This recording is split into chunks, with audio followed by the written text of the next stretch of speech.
ए कोठी मेरी है, ए बंगला मेरा है,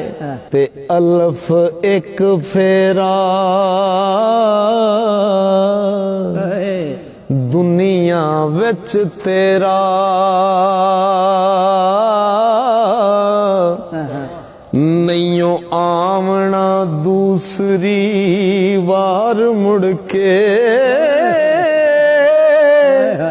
नाल शराय सूला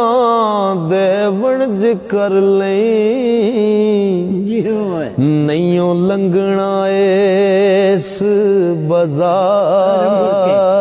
मुड़ के तेरी कला दी तार ने हक टूट जाना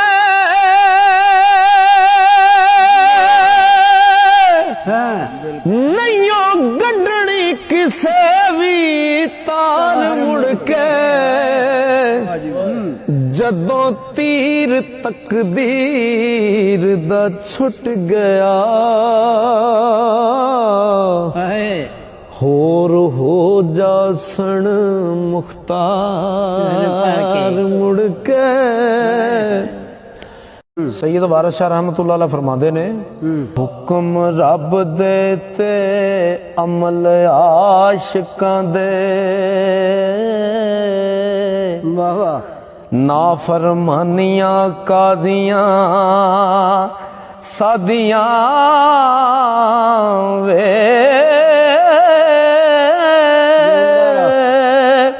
रब कदी ना उन्हां तोड़ चाड़े जिन्ना नीतां बे मुरादियां वे जदों जग जहान ते सोग होवे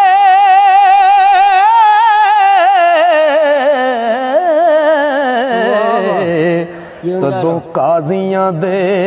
करी शादियां वे ओ महरूम होए रहमत रब दी तो हो ते जिन्ना वड्डियां चीरियां खादियां वे शक्ल मोमना दी कम मोजियां दे एते असल शैतान दियां वादियां वे ओ जिस दगे फरेब ते लक बदा मुडों ला सब याद जगा दियां वे चोरी पढ़न निका ते जबरदस्ती कदों हुक्म लिखे आए हादियां वे वारिस आशिकां नू कौन कैद करदा हो जिन्ना बख्शियां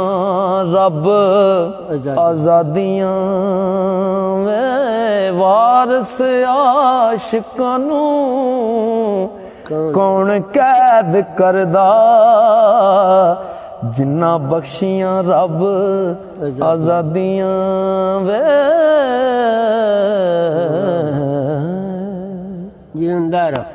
तमाम दोस्तों गुजारिश है बिलाल हैदर यूट्यूब चैनल नू सब्सक्राइब जरूर करो। बहुत शुक्रिया। बाबा जी मेराज शरीफ है ओ तेनू राज मेरा जिदा की